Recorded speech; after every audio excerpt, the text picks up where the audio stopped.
Hey y'all, so today we're going to be making the cheesiest, ooeyest, gooeyest mac and cheese out there. It's absolutely delicious, completely unhealthy. It's full of fat and cheese and all the good stuff to make you happy. So we're gonna show you the basic recipe and then we're gonna jazz it up a little bit by making it a bacon jalapeno mac and cheese. Let's go.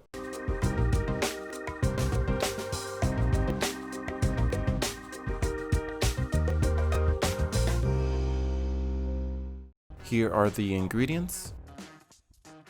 All right, welcome to episode 1 of Hella Good Cooking.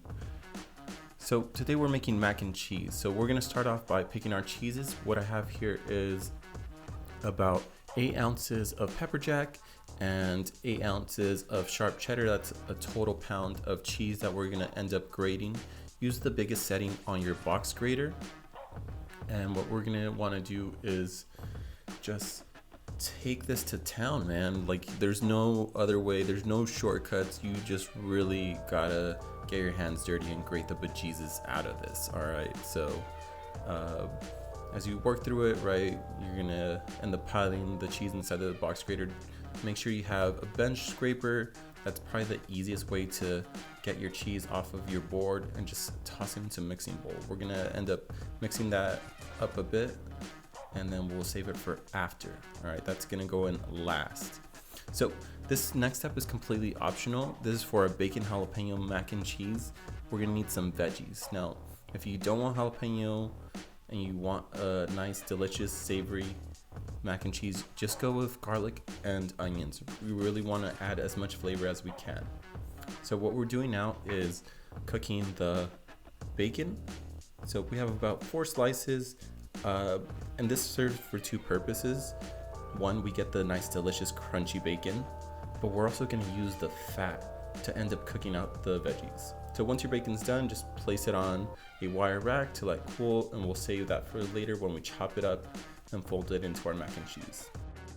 The most important thing with all cooking really is layering flavors, right? We got spicy, savory, garlicky, sweetness from all of this. Next, we're going to cook our pasta. So bring water to boil and salt the bejesus out of it. And then you're gonna wanna add all your pasta. This is pasta number like 87 or 85.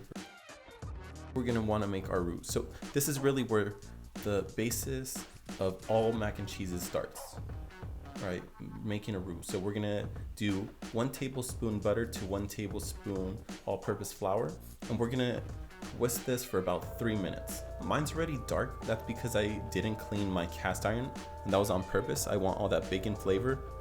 Once your roux has cooked out and there's no lumps, you're gonna want to slowly add your heavy cream, and you're gonna incorporate this slowly until you have a nice, thick, creamy consistency. So about 2 minutes. Make sure to season your cream sauce. I use paprika, cayenne, granulated garlic, salt, and pepper for this. Do not skip this step. You need to season your cream sauce. You're gonna wanna slowly incorporate your cheese into the sauce. Do this handful by handful and make sure that those little threads melt.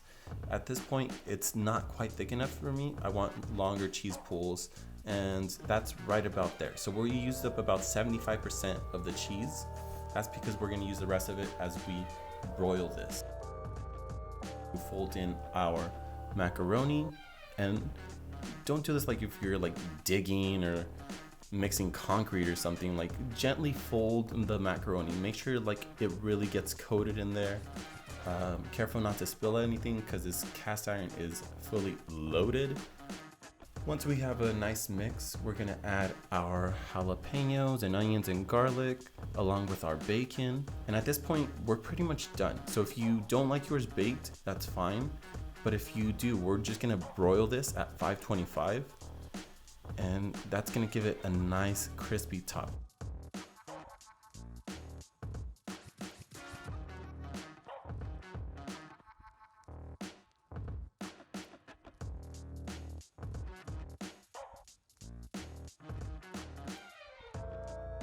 All right, so here is our finished product. This deliciously wonderful bacon mac and cheese. Let's do a quick little, let's see if we can get this a little closer.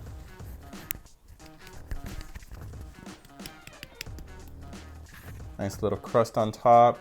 We're gonna take a piece from here. That's what you wanna see, guys. Nice little crust, still ooey gooey in the middle.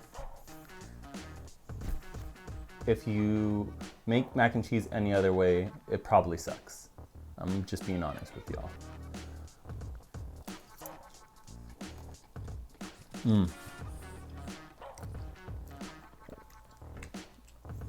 Sometimes I think like, my mac and cheese is pretty good. But then I realize like, it's really good. Like it's better than a lot of mac and cheese. But again, look at that, it's still ooey gooey creamy. It's not dry.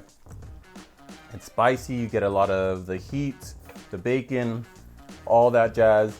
You get the nice crunch from the top. Seriously folks, do yourself a favor. If you're gonna make mac and cheese, make it this way. That's it for our bacon mac and cheese episode.